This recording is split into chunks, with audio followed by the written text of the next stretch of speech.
नवजात शिशु का रूप धारण करके। एक नीरू नीमा नाम के निसंतान व्यक्ति थे, पति पत्नी थे। वो स्नानार्थ गए थे, उस तालाब पर प्रतिदिन जाया करते थे और वहाँ उनको परमात्मा ने वो परमात्मा स्वयं बालक रूप में मिले। वो बड़े खुश हुए और उसका प्रत्यक्ष दृष्टा थे एक अष्टानंद नाम के ऋषि। ये देख रहे थे कि आकाश से प्रकाश का गोला आया, जबरदस्त, बहुत ज़्यादा तेज था उसका, और अष्टानंद जी की आंखें एकदम बंद होगी, बंद होकर खुली। जब आंखें बंद हुई तो उसने क्या देखा कि कोई बालक है। जैसे सूर्य की तरफ आप कभी नज़र दृष्टि करते हो तो आपकी आंखें उस तेज को सहन नहीं कर सकती, आप एकदम बंद कर लेते हो या साइड में करते हो। तो क्या देखते हो कि सूर्य का प्रकाश रहित आकार का गोला सा आपको दिखाई देता है, गोलाकार दिखाई देता है। वो प्रकाश रहित होता है उसका, और उसका आकार दिखता है। ऐसे ही ज्यों ही उसने उस प्रकाश का गोला जो बहुत दूर देखा था ऊपर से आता हुआ बड़ी स्पीड से, जैसे तारा सा टूटता है, अष्टानंद ऋषि की आंखें बंद हो गई। आंखें बंद होते ही उसने क्या देखा कि एक शिशु रूप दिखाई दिया, प्रकाश रहित आकार शिशु का। दोबारा आंखें खोली तो क्या देखा कि उस जिस सरोवर के ऊपर वो बैठा साधना करने की चेष्टा कर रहा था स्नान करके, उसी के एक कोने में जाकर वो प्रकाश सिमट गया। फिर अंधेरे में उसको कुछ नहीं देखा, क्योंकि सुबह सुबह ब्रह्म मुहूर्त का समय था। वो चला गया उठ के अपने गुरु जी के पास उसका शंका का समाधान कराने के लिए कि आज मैंने ये क्या देखा गुरुवर। उनके गुरु जी थे स्वामी रामानंद जी। तो नीरुनिमा नाम के वो निसंतान दंपति थे, वो उठाकर ले गए। उनके घर परवरिश होने से 25 दिन तक परमात्मा ने कोई आहार नहीं किया, ना जलपान किया। वो चिंतित हो गए दोनों पति पत्नी। फिर परमात्मा ने कुंवारी गाय का दूध पीना प्रारंभ किया। परमात्मा की दया से ही उस कुंवारी बछिया ने दूध देना शुरू किया, गाय की बछिया। ये अलग से विषय है जो आज सत्संग दास शुरू करने जा रहा है, उसके वापस हट कर आते हैं। वही परमात्मा 120 वर्ष वहाँ रहे और 5 वर्ष की आयु में बड़े बड़े विद्वान, प्रकांड विद्वानों के छक्के छुड़ा दिए परमात्मा ने इस तत्व ज्ञान के अंदर। एक ही प्रश्न किया करते थे उन विद्वानों से, कौन ब्रह्मा का पिता है, कौन विष्णु की माँ और शंकर का दादा कौन है, पंडित जी दे बता। सबकी टाएं टाएं फीस हो जाती थी। ये तो अजरो अमर हैं, इनके कोई माता पिता नहीं है। और हमारे सदग्रंथों में लिखा है।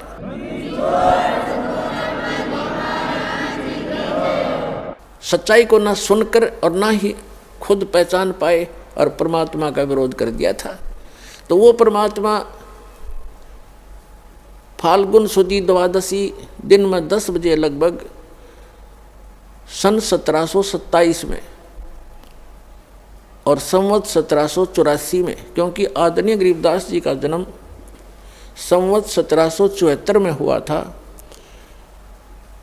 वैशाख के अंदर, और सन 1717 में। और परमात्मा आकर मिले जब वो 10 वर्ष के थे, सन 1727 में। 10 वर्ष के गरीबदास साहिब जी कौन थे, थोड़ी सी जानकारी देते हैं। गरीबदास साहिब जी का मूल गांव है करौथा, जहाँ पर अपना एक छोटा सा आश्रम था जो इन दुष्ट लोगों ने सुहाया नहीं, जिनकी रोजी रोटी बंद हो गई थी झूठों की, और वहाँ झूठा प्रचार करके जनता को भ्रमित किया, मुख्यमंत्री को भ्रमित किया, क्योंकि वो भी आर्य समाजी है। और दास के ऊपर झूठे आरोप लगा के और झूठे केस में जेल में डाल दिया और उसको आश्रम को ग्रहण कर लिया। फिर भी परमात्मा कहते हैं कि साच को आँच नहीं होती। परमात्मा आई कोर्ट ने हमारे हक में फैसला कर दिया। सन 2009 में मुख्यमंत्री आर्य समाजी और आर्य जो हमारा विरोध कर रहे थे, आर्य प्रतिनिधि सभा हरियाणा वाले, वो दोनों मिलकर सुप्रीम कोर्ट पहुंच गए। देख इनकी अकल मारी जा रही। कोई बात हो, अरे हम तो सत्य और असत्य की लड़ाई लड़ रहे हैं, ज्ञान और अज्ञान का झगड़ा, ज्ञान का जवाब ज्ञान से देना चाहिए। अब सुप्रीम कोर्ट में ऐसा मुंह पे थप्पड़ मार दिया परमात्मा ने उनके 8 वकील 6 तो सरकार के, 2 उनके टॉप मोस्ट वकील कर रखे, हमारा ओरिजिनल वकील भी नहीं जा रहा था, उसको कोई काम हो गया अचानक, और परमात्मा ने परमात्मा के बच्चों को आश्रम दिवा दिया। इससे बड़ा चमत्कार पुण्यात्मा कोई नहीं हो सकता।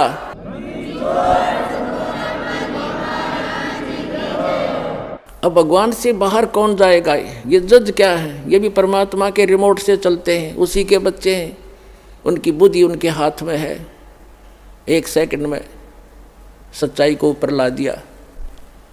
अरे पुण्यात्मा, हमने उस आश्रम की आवश्यकता भी ना रह रही थी, क्योंकि वहाँ पर तुम्हारी गाड़ियाँ भी ना खड़ी हों सारी। जब आज हमारी व्हीकल चले जाओ, व्हीकल भी ना हो उसमें, वो तो ओडे कर रह गया। लेकिन इनकी जात का बेड़ा पट गया कि इसे मुख्यमंत्री होया करें। राजा को चाहिए दोनों तरफ की बात सुनकर जब डिसीजन लेना चाहिए। एक तरफ जुआ जुड़ जा, तो ये कलयुगी राजाएँ हैं। पुराने राजाओं का आप हिसाब लाओ। रामचंद्र जी राजा थे अयोध्या के, वो किसी मंत्री या किसी अपने साथी की बात में विश्वास नहीं करते थे, भगवान से डरने वाले थे। यदि कोई ऐसी जटिल समस्या होती, वो स्वयं वेश बदल कर जाया करते थे और निष्कर्ष निकाल कर निर्णय लिया करते थे। राजकाल के राजा उनकी पार्टी के 2 बात कह दे, फलाना ऐसा है, दकड़ा ऐसा है, कर दो उसका नाश। लेकिन हमारे साथ भगवान है, हमारा विरोध करने वालों का नाश हो जाएगा। भगवान के बच्चों का नाश आज तक हुआ नहीं, हर ना होगा।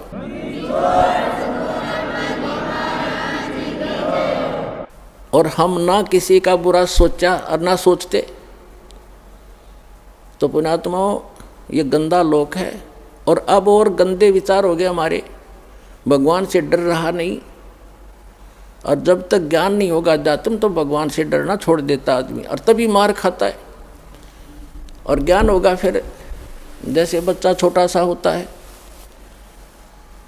वो कोई तार नीचे गिर गया हो लूज हो के, और वहाँ से कोई स्पार्क को ज्वाइंट हो, उसका स्पार्किंग हो रही है, उसको आतिशबाजी जानकर उसको भी पकड़ लेता छोटा बच्चा और मर जाता है। जब वो बच्चा सियाना होता है, उसका दिमाग सही काम करता है, तो फिर वो डर बताते हैं उसको कि इसमें बिजली हाथ मत लगाना। फिर वो बच्चा औरों को भी बचाता है कि इसके निकट ना जाना, स्पार्क है, बिजली है, इसमें मर जाएगा, आप भी बचाएगा, औरों को बचाएगा। तो इसी प्रकार जैसे कोई बच्चा कोई बोतल रखी है जिसमें विष हो, और वो लगा के मुंह को पी लेता, उसको पता ही नहीं, मर जाता है। तो पुण्यात्मा, जब उस बालक को ज्ञान होगा, बड़ा हो जाएगा, उस पर लिखा है विष है, तो वो आप भी नहीं हाथ लाओ और दूसरों को भी नहीं लाने देगा कि इसके हाथ ना लगाना, इसमें जहर है। तो पुण्यात्मा, जो गलतियां आज हम कर रहे हैं, हम तत्व ज्ञान अध्यात्म ज्ञान की कमी के कारण वो विष पान कर रहे हैं, स्पार्क वाला तार पकड़ रहे हैं, रिश्वत लेकर और चोरी करके, जारी करके, मिलावट करके, और एक दूसरे को अपनी ताकत का दुरुपयोग करके सता के हम विष पान कर रहे हैं। और जब ज्ञान होगा, हाथ भी नहीं लावेंगे, चाहे कुछ भी हो, भूखे मर लेंगे पर बुराई नहीं कर सकते। जैसे कर का जहर का रंग होरी हो, कहो कौन तिस खावे राम रंग होरी हो। आदरणीय गरीबदास साहिब जी को परमात्मा मिले, फिर अध्यात्म ज्ञान दिया। आज उसी का प्रकरण चल रहा है, लेकिन बीच बीच में बहुत सी साइड कथाएं सुनानी पड़ती हैं, तभी सत्संग बनता है। आदरणीय गरीबदास साहिब जी को परमात्मा मिले थे, सचखंड लेकर गए थे, फिर वापस छोड़ा था। उन्होंने उस तत्व ज्ञान को प्राप्त किया परमात्मा से। परमात्मा ने उनकी आत्मा में, कबीर जी ने पूरा अध्यात्म ज्ञान फीड कर दिया था। तब उन्होंने कहा था कि जैसे किरका जहर का रंग होरी हो, कहो कौन तिस खावे राम रंग होरी हो। कहते हैं आपके घर में होरी माने खुशी, जैसे आप होली मनाते हो, खुशी का दिन मनाते हो, कहते ये होरी नकली है। असली होली तो जब होगी तुम्हारे घर में भगवान की भक्ति होगी, सब दुख रोज टलेंगे। एक भक्त कह रहा था, जी हमने 11 वर्ष हो गए आज तक कोई त्यौहार नहीं मना लिया इस शरण में आए। जब इससे पहले क्या था कि ऐसे कभी तो घर में किसी भाई की मृत्यु होगी, कभी चाचा की होगी, कभी ताऊ की होगी, ताऊ के लड़के की होगी, कभी बहन का बटेऊ मर गया, तो कभी बहन मर गई। तो ऐसे 11 वर्ष हो गए हमने कोई त्यौहार नहीं मनाया, रोया करते बैठ के त्योहारों को। तो ये खाक त्यौहार है। तो परमात्मा कहते हमारी शरण में आओ, थारा रोज होली रहेगी। और जैसे बुराई तुम करते हो, जो बुराइयां करके धन संग्रह करते हो या किसी को सताते हो, ये तो ऐसा कर रहे हो जैसे जहर खा रहे हो।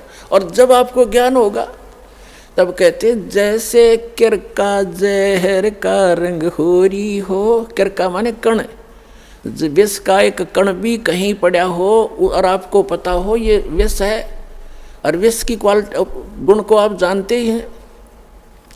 कहते हैं उस कण को भी, अब तो आप मुट्ठी भर खा रहे हो, एक कण को भी आदमी नहीं खा सकता, इन्हें पता लग जाए ये विष है, तो अभी पता ही नहीं आपको ये विष है। तो ये जानकारी कराने के लिए सत्संग किया जाता है कि जो गलतियां आप कर रहे हो धनी बनने के लिए या यहाँ लोक दिखावा करके लोक लाज में फंस के, ये ना करो।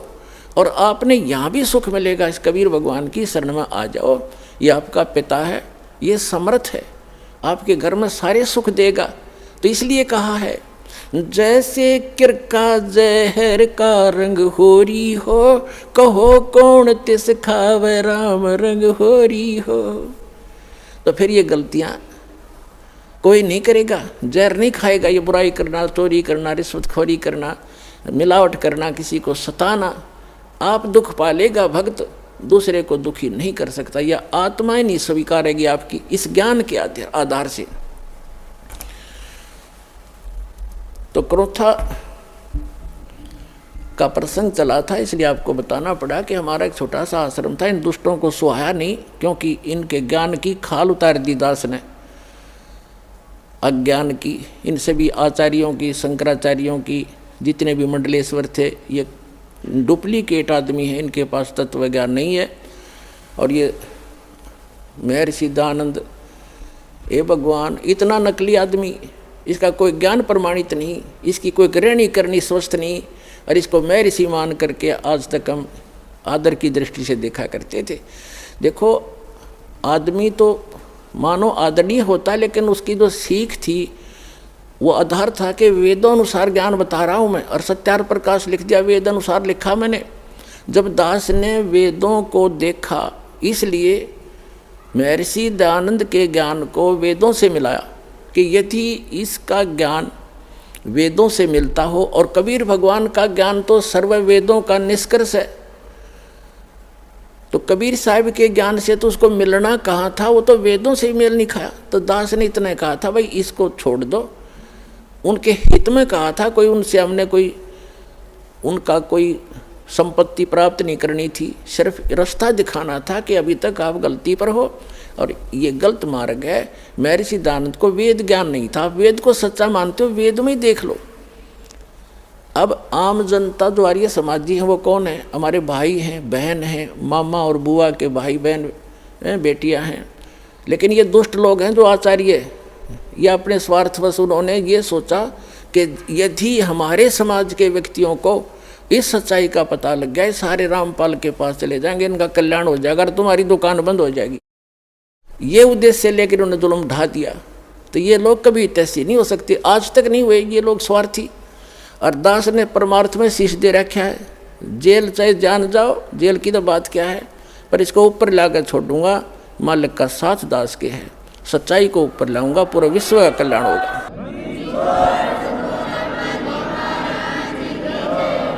एक भक्त बता रहा था, बोला जी ये सतलोक आश्रम क्रोथा जो हमारा नहीं दे रहे, इनके साथ ऐसे बनेगी। एक व्यक्ति था, उसने कोई गलती कर दी, तो पंचायत हुई, उसने फैसला कर दिया भाई 100 रुपये जुर्माना कर दे,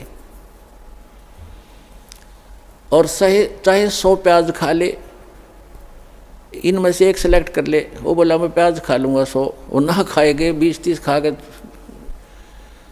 फिर तीसरा ऑप्शन रखा था, चाहे जूते खा ले 100, इन तीनों में से कोई एक सेलेक्ट कर ले। नो बोला मैं जूते खा लूँगा, प्याज नहीं खाए। 2-4 अच्छे लगते हैं, जूते भी नाट के आगे जूते नहीं खाऊँ, 100 रुपये दे दूँगा। तो उन्होंने प्याज भी खाए और जूते भी खाया, तो आखिर में जुर्माना भी देना पड़ा, दिया, पांडा छूटा। तो इन गेला न्यो बनेगी। हाई कोर्ट ने राय, सुप्रीम कोर्ट ने राय, फिर बकवाद कर रहे हैं। 1.5 महीना हो गया सुप्रीम कोर्ट के आदेश को, आज तक देना नहीं चाह रहे हमारे को। शर्मा मार लिया उस आश्रम ने, मारा डूंडा ठहरा क्या परमात्मा ने।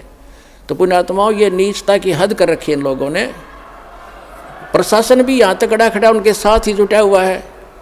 कोई बात नहीं, समय आने दो, दुनिया उनको बैड अकाउंट में लेगी।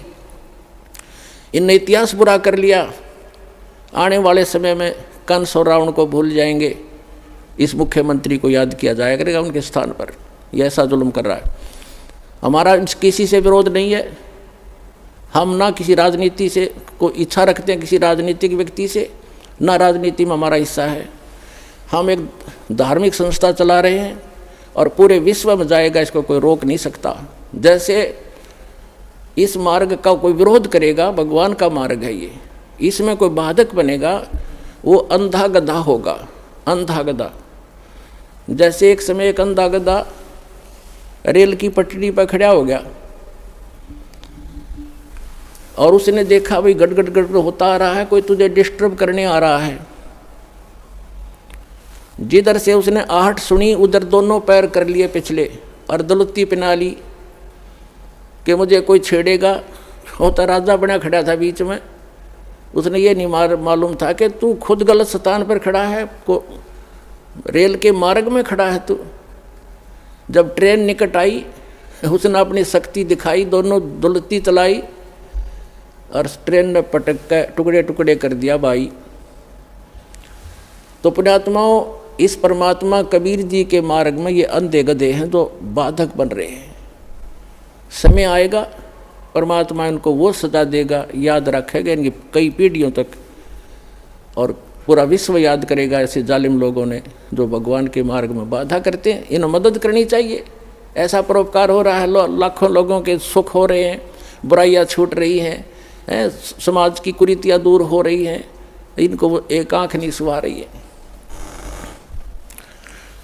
तो पुण्यात्माओं, ये तो थोड़ा सा पिछला दर्द याद आ गया था, वो काढ़ा है दास ने और सच्चाई बताई है। अब सत्संग सुनाते हैं। और पुण्यात्माओं, हम तो आज भी किसी के बुरे के हक में नहीं, और ना हम बुरा कर सकते। कबीर साहब की हम शिक्षा पर चलते हैं, जो तो को काटा बो ता को बो तू फूल, और तोय फूल के फूल हैं वाह को है त्रिशूल। हम बुरा नहीं कर सकते, ना सोच सकते।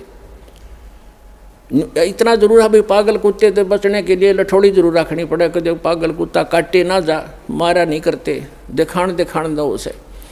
तो हम उस शिक्षा का पालन करते हैं। हमारा कोई बुरा करे हम सपने में भी नहीं सोच सकते, हमारे विधान में नहीं है। ना तो हम भी उसी माटी के बने हुए, हम भी गलती कर लेते, लेकिन हमारा भगवान रुस जाएगा अगर हमने किसी का बुरा किया। लेकिन वो कुणसानदा थोड़ा ही है। परमात्मा कहते हैं कि मेरे तो छानी है, उससे क्या चीज़ छुपा है वो सब जानते हैं। तो हम आज भी यदि वो आकर अक्षमा याचना करनी पड़ेगी एक दिन उनको, और नहीं तो भयंकर पाप के भागी हो जाएंगे। आज भी आकर वो अक्षमा याचना करेंगे और भक्ति करेंगे तो हम सहर्ष उनको आम बच्चों की तरह स्वीकार करेंगे।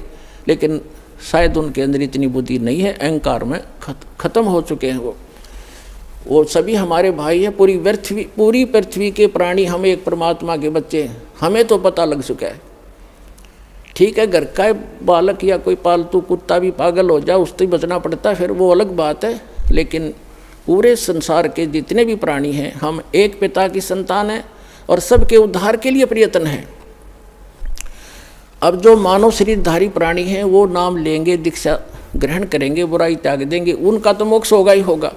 साथ में इस भक्ति, सत भक्ति, परमात्मा के दिए हुए इस अमृतवाणी के प्रचार से, और जो भक्त जाप करते हैं, सिमरण करते हैं, सुबह शाम दोपहर कि भगवान की वाणी उच्चारण करते हैं और हवन यज्ञ करते हैं, धर्म पुण्य करते हैं, इनसे पूरे वातावरण में परिवर्तन आ रहा है। पूरे वातावरण में पशु पक्षियों पर भी असर होगा। जैसे एक बच्चा जा रहा सिमरण करता हुआ भगवान का, बहन बेटी भाई बस में बैठा है, तो उसका असर आसपास के भी होगा। जैसे कोई बीड़ी पी कर छोड़ता है, वो तो सारा कुछ वो इसी में गड़बड़ हो रही है और आसपास को भी नुकसान करता है, वो साथ बैठे वालों को। इसी प्रकार जैसे कोई हलवा बनाता है, हलवा बनाने वाला तो खा रहा है, लेकिन आसपास के घरों में भी अच्छी महक जा रही है, उनको भी आनंद आ रहा है। तो इसी प्रकार जो सत भक्ति कर रहे हैं वो हलवा खा रहे हैं और उनके आसपास के मकानों में भी उसकी सुगंध अच्छी जा रही है, हर एक मीट पकावे, आप भी मरे, दूसरों को भी बुरी बदबू जा उसकी। तो इस प्रकार जो सत भक्ति आप जी कर रहे हो, ये पूरे विश्व को लाभ होगा। पशु पक्षियों पर भी इसका असर होगा। जो परमात्मा की वाणी दास सुनाता है, और आप उसको कोई सीडी में ले गया है, कोई मोबाइल में चला रहा है, कोई हल के पीछे पीछे भी मालिक की वाणी बोल रहा है, उससे बीज भी अच्छा उत्पन्न होगा। उस अन्न को भी जो खाएगा, ऐसे व्यक्ति के बोए हुए को खाने वाले पर भी उसका असर होगा।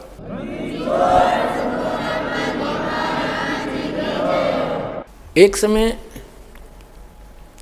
परमात्मा कबीर जी के भक्त थे। वो कहीं किसी अन्य पहुंच गए, किसी भक्त के, अपनी बहन, कोई भगतमती बहन थी, यानी कोई सेविका थी, उसके वहाँ चले गए। परमात्मा के जाने के बाद ये अपने आप मनमुखी संत भी बन जाते हैं, लेकिन भक्ति करने से थोड़ी बहुत उनके अंदर वो साधु गुण अवश्य आ जाते हैं। उनसे आगे लाभ भले ही ना होता, लेकिन वो आध्यात्मिक मार्ग से परिचित अवश्य होते हैं। तो इस प्रकार का एक संत किसी अपनी सेविका के घर चला गया, और गुरुजी आगे, गुरुजी आगे, गुरुजी की सेवा श्रद्धालु खूब करते हैं। और उनके घर, उस बहन के घर, जिसके घर वो उसकी शिष्या थी, उसके घर गया था वो संत। उसके घर उसकी बहन आई हुई थी, उस लड़की की बहन, और उसकी इकलौती पुत्री थी। वो विधवा हो गई थी 1 महीना पहले। और उस लड़की ने, संत भक्त आए हुए थे, उनके भोजन में उसने भोजन बना दिया। उसकी बहन ने कहा, बहन तू बना दे, मुझे कुछ और काम है और सेवा करती हूँ। तो उस बहन ने वो भोजन बनाया, साधु संत ने खाया।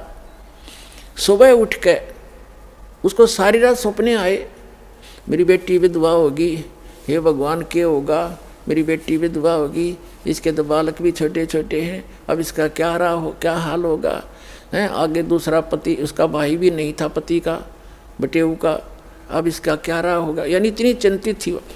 तो सुबह उठ के उस संत ने कहा अपनी शिष्या से, बहन आज ये हमारा भोजन किसने बनाया था? ये कल रात का जो भोजन था ये किसने बनाया था?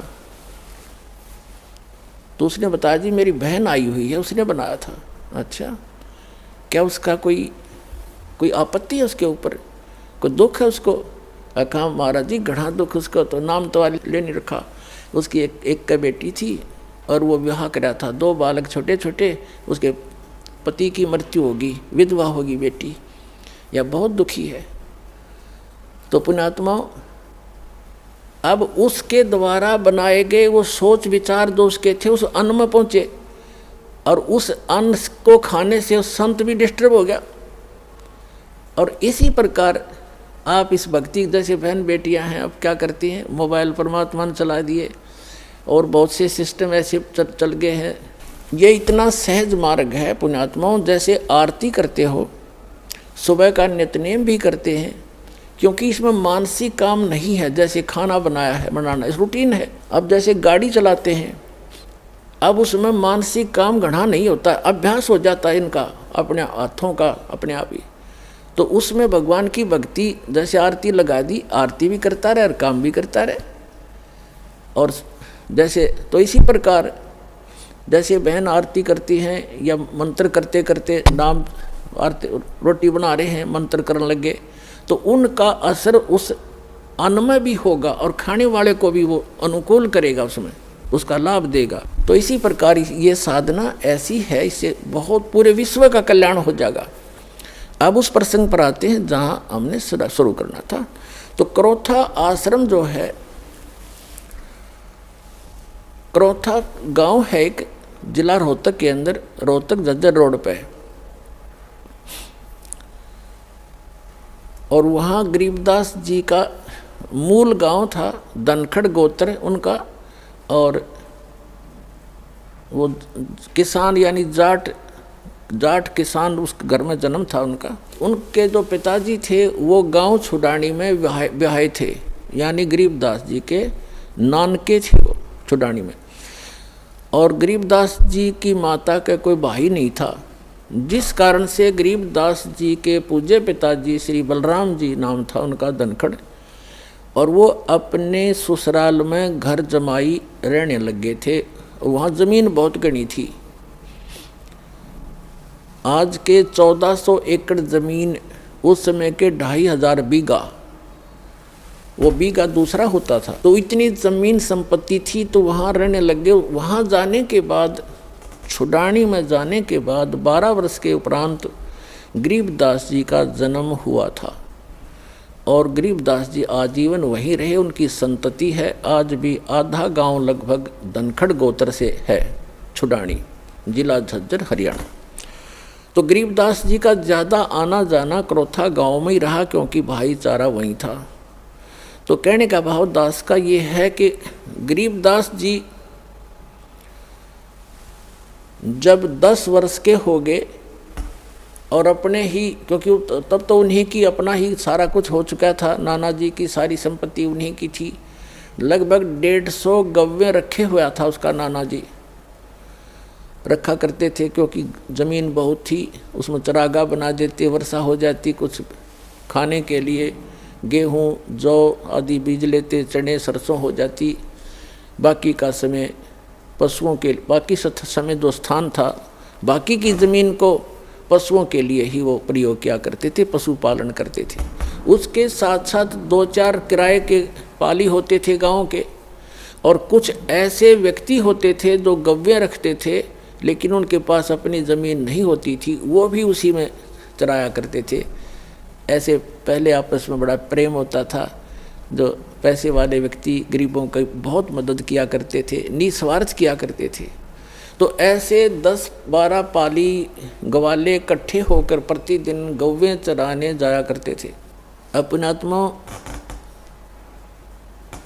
ये वो शुभ दिन है द्वादशी का, जो आप और हम ये त्यौहार मनाने जा रहे हैं।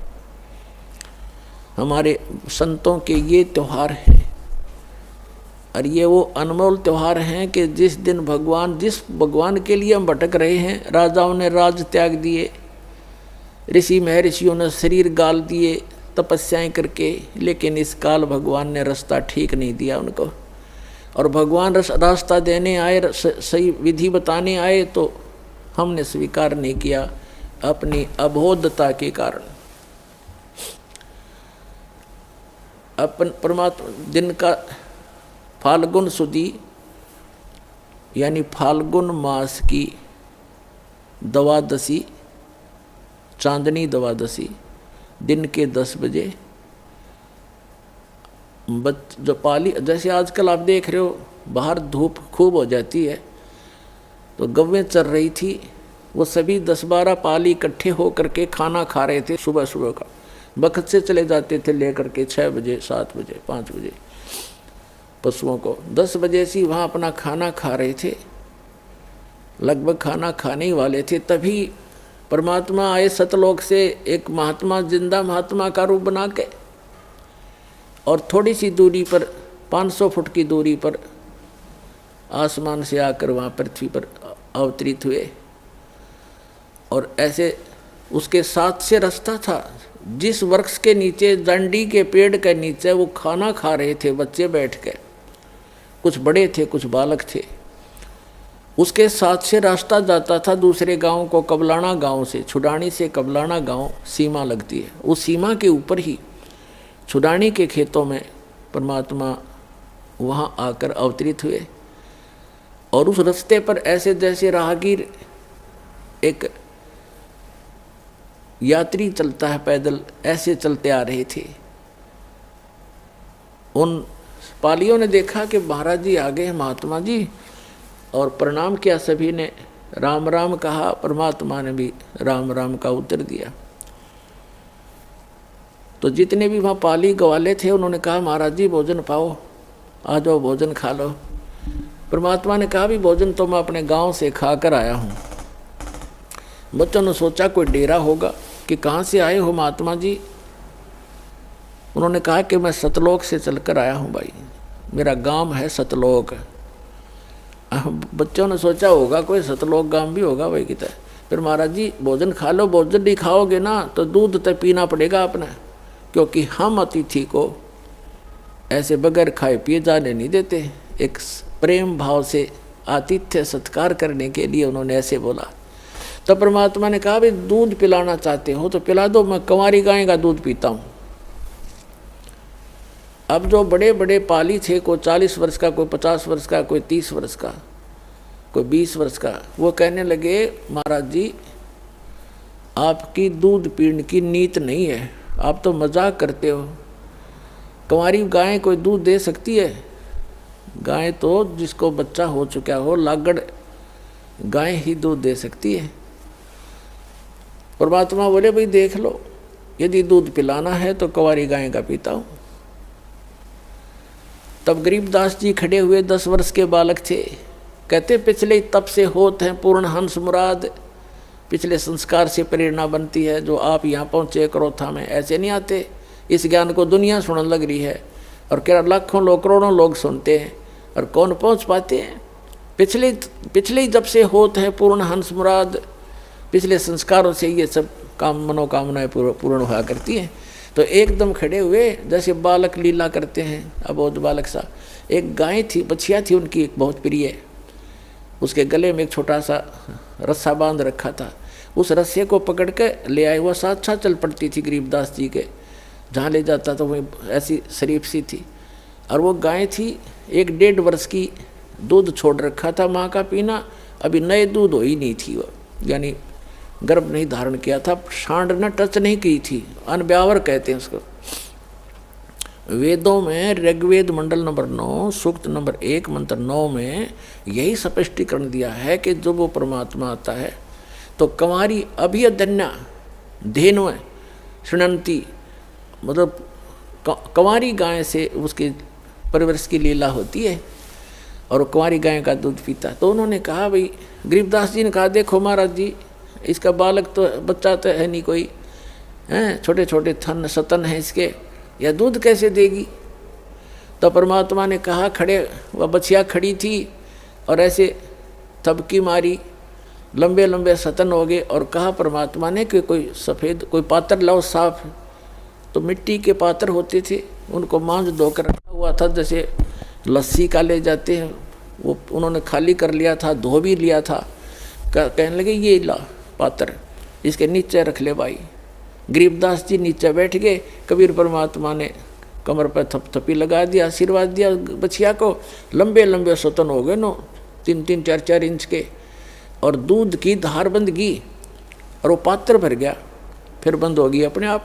पुणात्माओं, गरीबदास जी ने वो सारा का सारा दूध परमेश्वर को दे दिया। परमेश्वर ने थोड़ा सा पिया और फिर कहा, ले बच्चों पी लो, ये अमृत है, इस लोक से नहीं, ये मेरे सतलोक से आया है। लेकिन जो बड़े अपने बुद्धिमान मानने थे, अकलबंद मानने थे, वह कहने लगे, हम ना पीवा, पाप का दूध है। तंत्र जंतर मंतर करके कुंवारी बछिया का निकाल दिया, हम ना पीवा कुंवारी बछिया का दूध, ये तो पाप का दूध है। और तेरी जात का पता नहीं तो कौन सी जात का है, तेरा जूठा कदे भी ना पीवा मैं। तब गरीबदास जी ने कहा 10 वर्ष के बालक ने, ला मुझे दो भगवान, आपका अमृत कब कब प्राप्त हो हमें।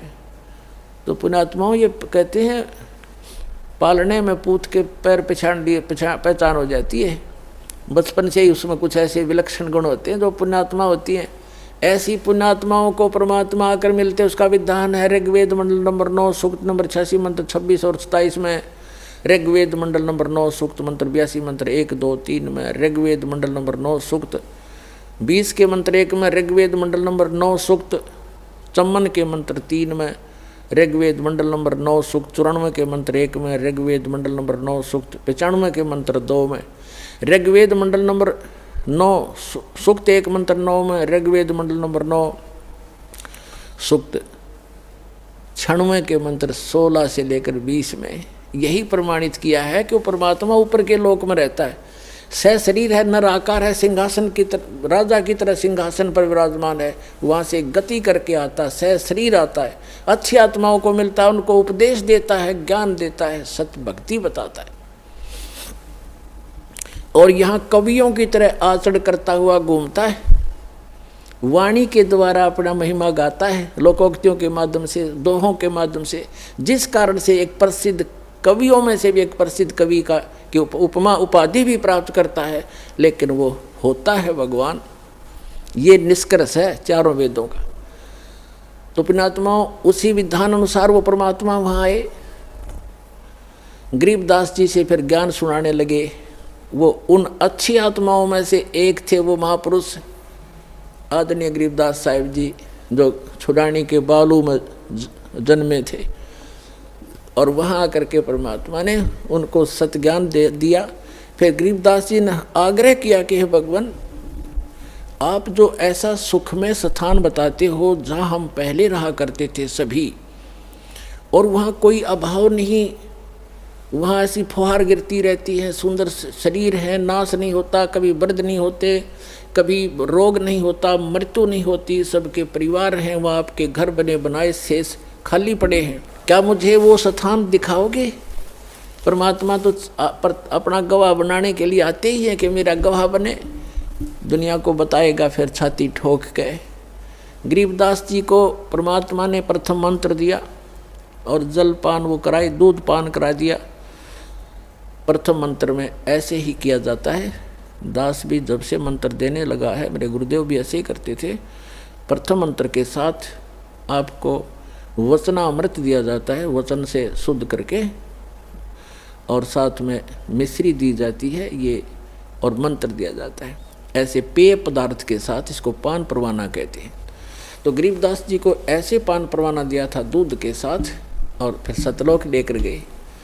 जब गरीबदास साहिब जी जा रहे थे, धर्मराज का लोक दिखाया, ब्रह्मा विष्णु महेश का लोक दिखाया, और एक कॉमन स्वर्ग था वो दिखाया, ब्रह्मलोक दिखाया। ब्रह्मलोक के अंदर परमात्मा ने दिखाया कि एक नकली सतलोक, नकली अलखलोक, नकली अगम लोक और अगम अनामी लोक। इस काल ने झूठी रचना करवा रखी है जीव को भ्रमित करने के लिए। और फिर धर्मराज के दरबार में लेकर गए, फिर ऊपर गए, सारा कुछ दिखा करके सतलोक में जब पहुँचे परमात्मा 12वां द्वार पार करके, 12वां द्वार पार करके सतलोक में पहुँचा जाता है। अभी तक ये कोई 10वां द्वार तक सीमित थे।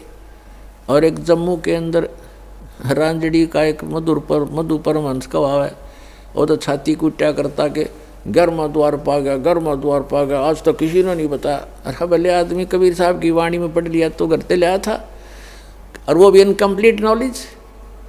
जबकि 12वां द्वार पार करके परमात्मा प्राप्ति होगी, अर्धी की गांठ से पंसारी नहीं बन जाता। तो 12वां द्वार पार करके परमात्मा सतलोक लेकर गए, 7 संग ब्रह्मांड उसके अक्षर पुरुष के पार किए। और जब सतलोक में प्रवेश किया, क्या देखा? सिंहासन के ऊपर परमात्मा विराजमान है, उनका इतना सुंदर शरीर है, तेजों में प्रकाश, सुंदर शरीर, सफ़ेद शरीर है मालिक का, बहुत सुंदर। और एक रोम में, रोमकूप समझो, रोम कहो, एक रोमकूप की इतनी शोभा है जैसे करोड़ सूर्य मिला दे, करोड़ चंद्रमा। इतना नूर है उस परम पिता के बॉडी का, इतना सुंदर शरीर है, चमक इतनी निकल रही है उसके अंदर से। सिंहासन पर विराजमान, सिर पर मुकुट है, सुंदर मुकुट जैसे राजा पहनते हैं, और ऊपर एक सफेद छत्र है। एक बहुत बड़ा गुम्बद बना हुआ है, बहुत बड़ा सुंदर गोल गोल आकार का गुम्बद जिसको स्तूप भी बोलते हैं। जब परमात्मा नीचे से गए, वो जिंदा महात्मा के रूप में थे, और वहाँ एक चंवर रखा था। जिंदा महात्मा के रूप में जो परमात्मा दूसरे रूप में गए थे नीचे पृथ्वी से, गरीबदास जी को साथ लेकर के, उसकी आत्मा को, शरीर नीचे रह गया था गरीबदास जी का, आत्मा को ले गए थे सूक्ष्म शरीर, फिर ऊपर कारण शरीर सब छोड़ करके वहाँ ओरिजिनल शरीर होता है जो आत्मा का, स्वयं का 16 सूर्य का प्रकाश हो जाता, पूरी बॉडी का है, नर आकार मनुष्य दृश्य ही है वहाँ पर सतलोक में। सभी जितने भी वहाँ मनुष्य हैं, स्त्री पुरुष हैं, इसी तरह संसार है, और सबका नूरी शरीर है, और उनका अपनी बॉडी का प्रत्येक का तो 16 सूर्य जितना प्रकाश है, और परमात्मा के एक रोमकूप का करोड़ सूर्य मिला दे, करोड़ चंद्रमा, इतना शरीर है, ऐसा प्रकाश है। लेकिन है दोनों ही एक जैसे आकार के, मनुष्य आकार है सबका, भगवान भी नर आकार में है, मानव आकार में, और सभी वहाँ के प्राणी भी मनुष्य जितने, स्त्री पुरुष बहन भाई सब मनुष्य जैसे ही है। और ऐसी सृष्टि है, वहाँ वृद्धावस्था नहीं होती, वहाँ मृत्यु नहीं होती, ये बॉडी जो नाड़ी तंत्र से नहीं होता वहाँ पर, वो सुंदर शरीर होता है, एक तत्व से बना हुआ होता है। उसका वर्णन यहाँ करना और समझाना भी आपके लिए, दास के लिए दुर्लभ है, क्योंकि आप उस अतिथि को पकड़ नहीं पाओगे। वो तो वहाँ जाए पता लगेगा आपको। आकार ऐसा ही है, वहाँ वृद्धावस्था नहीं होती, सदा युवा रहते हैं। एक सतिथि में जा कर के युवा जब हो जाते हैं वो एक बस, उसके बाद उसकी आयु घटती बढ़ती नहीं। तो इस प्रकार वहाँ की स्थिति है। गरीबदास जी ने वहाँ का नज़ारा देखा, ओए होए, और फिर क्या किया कि कबीर साहब जो जिंदा महात्मा के रूप में गए थे, वो चंवर उठाकर अपने दूसरे रूप जो सिंहासन पर विराजमान थे उस पर चंवर करने लगे। जैसे एक सेवक अपने गुरुदेव पर करते हैं, या नौकर अपने राजा पर करते हैं, राजा के सेवक श्रद्धा से मक्खी हटाने के लिए, जीव जंतु ना मर जाए उद्देश्य तो उनका ये होता है। लेकिन वहाँ एक शौक के लिए, शान और आदर सत्कार के लिए करते हैं। वहाँ मच्छर माखी का कोई लेन देन नहीं है, कोई व्यवहार नहीं है। तो गरीबदास जी ने सोचा कि ये जो नीचे से बाबा जी आया है, ये तो नौकर है इस भगवान का, इसका सेवक है, चेला चला होगा इसका, और भगवान तो ये बैठा है, नू देखे बार बार उसके चेहरे का। गरीबदास जी कहते हैं कि सवेत छतर सिर मुकुट विराजय, और देखत ना उस चेहरे नो। भगवान के सिर पर सफ़ेद मुकुट है, ऊपर सफ़ेद छत्र है और सुंदर मुकुट है। कहते उस चेहरे ने देखते नहीं, वो साकार है, हमरे ही उनिहार है, हमारा सृजनहार। उनिहार माने हमारी शकल का, हमारे जैसा है हमारा भगवान, हमारा सृजनहार। तो गरीबदास जी असमंजस में पड़ गए, भी ये क्या चक्कर है। उन्होंने देखा ये है भगवान तय।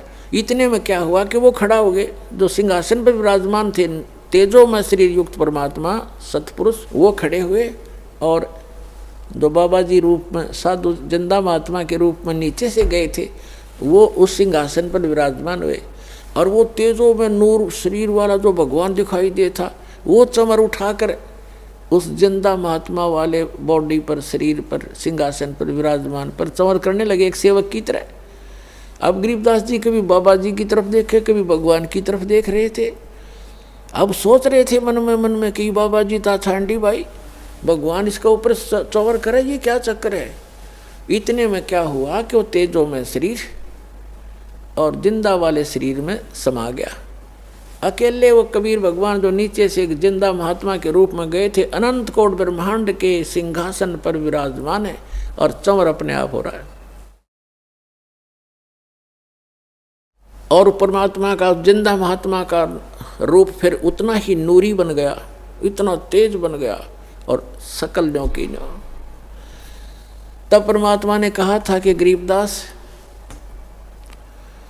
जहाँ तुम रह रहे हो बालक, वो एक पुनिशमेंट प्लेस है, वो एक प्रिजन है तुम्हारे लिए, एक कारागार है, वहाँ कोई जीव सुखी नहीं। अब वहाँ से जब देखते हैं ऊपर जाकर के आत्मा निर्मल हो जाती है, और वहाँ इतनी तेज दृष्टि होती है, यहाँ की सुई सुई देख सकता वहाँ का गया हुआ व्यक्ति, इतनी आत्मा की आई का इतना तेज है उसकी नज़र।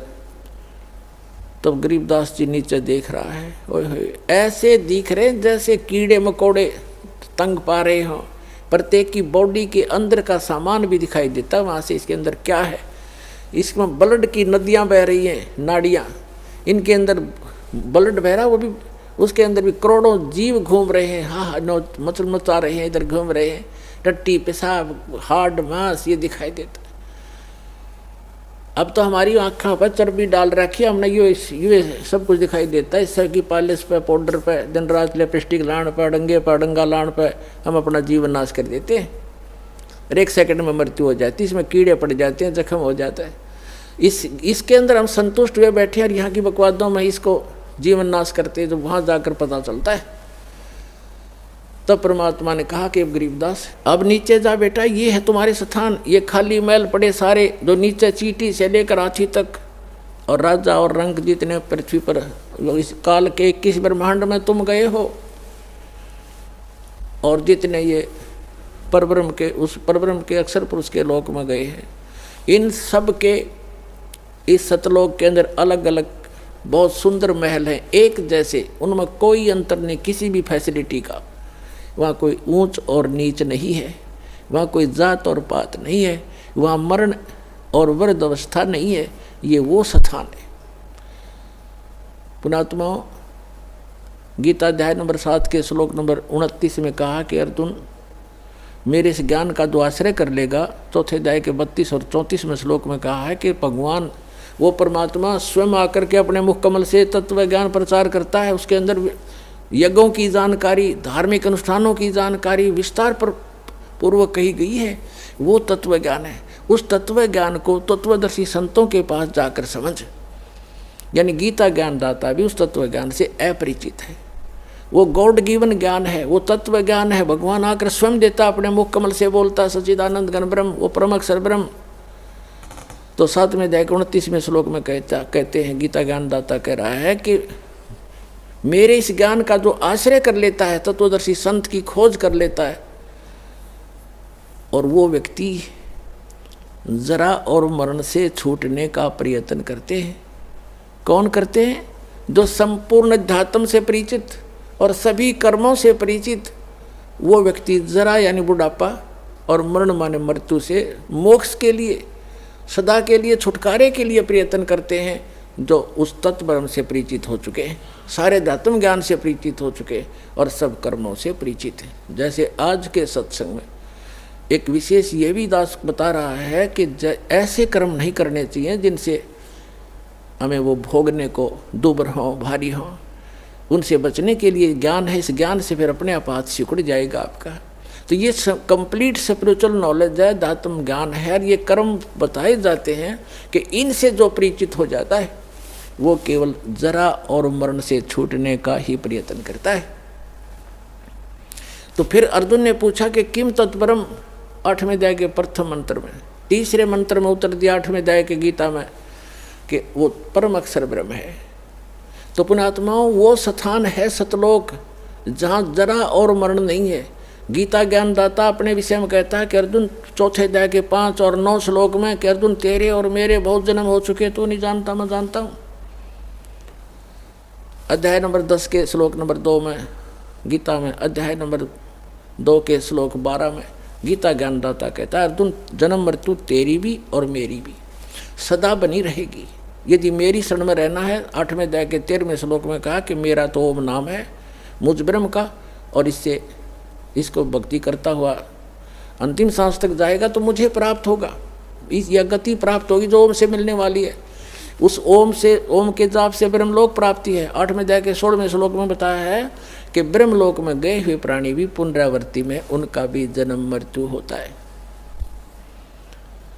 अपनी तो स्थिति क्लियर कर दी, मेरा एक ओम नाम है और इसको जाप करने वाले का जन्म मृत्यु भी रहेगी। 8वें अध्याय के 5 और 7 में कहा कि अर्जुन, मेरी शरण में रहना है तो युद्ध करना पड़ेगा, और मेरी शरण में मेरी भक्ति कर मुझे ही प्राप्त होगा, ये गारंटीड बात है। लेकिन शांति नहीं हो सकती, युद्ध करना पड़ेगा। युद्ध करने वाले को शांति कहा। फिर 18वें अध्याय के 62वें श्लोक में कहा कि तू सर्वभाव से उस परमेश्वर की शरण में जा, जिसकी कृपा से तू परम शांति को और सनातन परम धाम को, शाश्वत स्थान को प्राप्त होगा। उसके लिए ऑप्शन छोड़ ही दिया कि तत्वदर्शी संतों की खोज कर, वो आपको बताएंगे। गीता ज्ञानदाता उस तत्व ज्ञान से अपरिचित है, अन्यथा एक अध्याय और लिखवा देता अगर उसमें उसको ज्ञान होता। 15वें अध्याय के 1 से 4 का सारांश है कि तत्वदर्शी संत की पहचान भी बताई है कि जो उल्टे लटके हुए संसार रूपी वृक्ष के सभी छंद बता देगा, सभी विभाग बता देगा, जड़ से लेकर पत्तों तक सवेदवित, वह वेद के तात्पर्य को जानने वाला तत्वदर्शी संत है। उसके पश्चात परमेश्वर के उस परम पद की खोज करनी चाहिए। 15वें अध्याय के 4 श्लोक कि जहाँ जाने के बाद साधक फिर लौटकर कभी संसार में नहीं आते। तो वो स्थान है सतलोक, जो गरीबदास साहिब को परमात्मा ने दिखाया। फिर गरीबदास जी से कहा कि जा बेटा नीचे जाओ। गरीबदास जी कहने लगे, हे भगवान, इसे गंदे लोक में मुझे ना भेजो मेरे दाता, वहाँ तो इधर तो देखने को दिल नहीं कर रहा। यहाँ की स्वर्ग की यह हालत है और नीचे तो और बुरा हाल हो रहा है। तब परमात्मा ने कहा वैसे तुम यहाँ नहीं रह सकते बच्चा, क्योंकि जब आप यहाँ से गए आप पुण्यों से परिपूर्ण थे, अब इतने ही पुण्यों से भक्ति से धनी होकर के वापस आ सकते हो, तब यहाँ पर स्थायी स्थान मिलेगा तुम्हें। और उसके लिए मैं ऐसा मंत्र दूंगा, सतनाम और सारनाम और प्रथम मंत्र, इन सब की भक्ति करने से आप वहाँ ऋणी हो गए हो, काल के जाल में फंसे हो।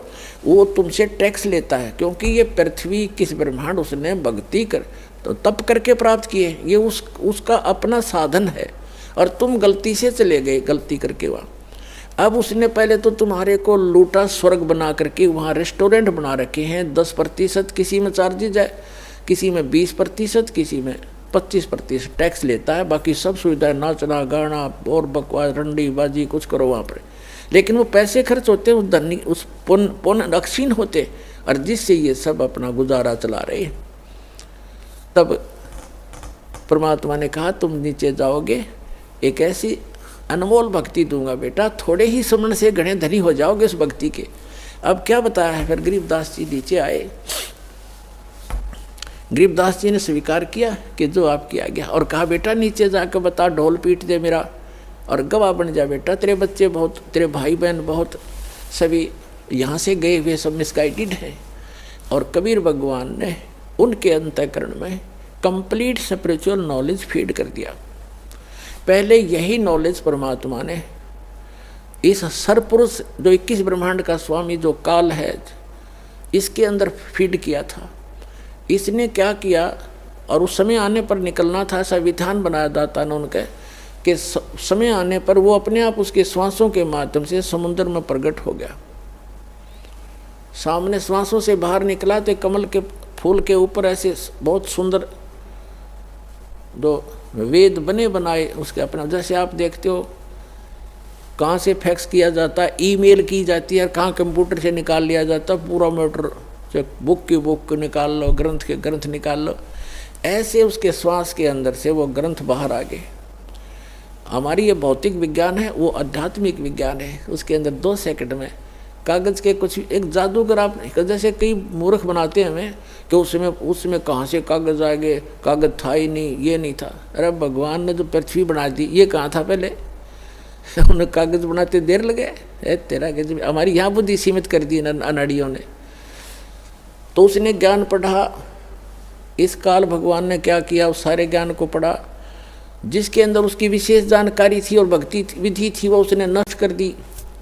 केवल काम चलाओ ग्रंथ रख लिए, जो ना तो भगवान की महिमा भी है उस ग्रंथों में और उसका ज्ञान पूरा नहीं है। और वेद भी लास्ट में लिख देते हैं नेति नेति, कि जितना हम बता रहे इतनी महिमा उसकी नहीं है, उसकी और भी शेष है। तो इस प्रकार चौथे अध्याय 15वें अध्याय के चौथे श्लोक में कहा है कि उसके पश्चात परमेश्वर की उस परम पद की खोज करनी चाहिए, जहाँ जाने के बाद साधक लौटकर कभी संसार में नहीं आते। तो गरीबदास साहिब जी को नीचे भेजा परमात्मा ने, कहा कि जा बेटा तुझे इतनी ऐसी भक्ति दूंगा। तो गरीबदास जी ने फिर थोड़ा सा प्रमाण दिया है, थोड़ा बताऊंगा, फिर सत्संग इससे हटकर है। क्या कहा, सतनाम पालड़ रंग होरी हो, और 14 लोक चढ़ावे राम रंग होरी हो, 3 लोक पासंग धर रंग होरी हो, तो ना तुलाया राम रंग होरी हो।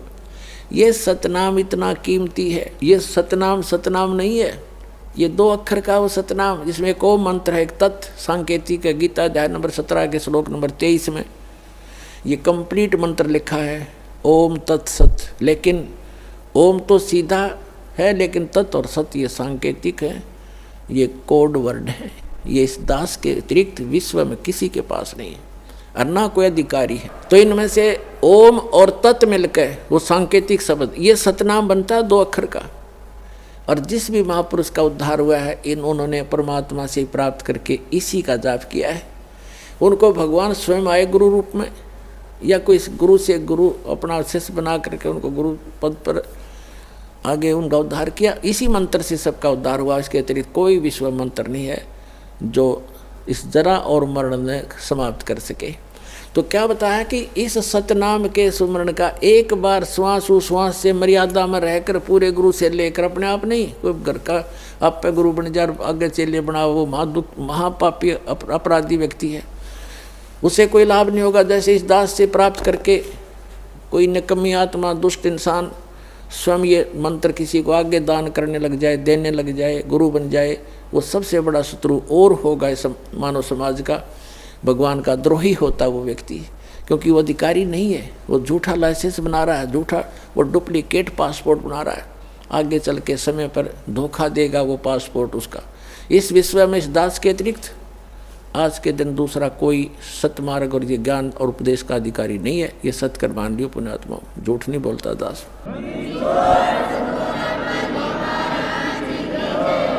और कोई मान बढ़ाई की बात नहीं है, आपको आगाह कर रहा हूँ कि नकलियों में फंस के तो हमने इतने जीवन नाश कर लिए। तो कहने का भाव ये है कि गरीबदास जी को जो परमात्मा ने बताया, गरीबदास जी ने आगे बताया कि ये एक सतनाम इतना कीमती है, एक बार श्वास उश्वास से एक बार सिमरण करने का कितना धन, कितनी वैल्यू है इसकी, कितनी कीमत है।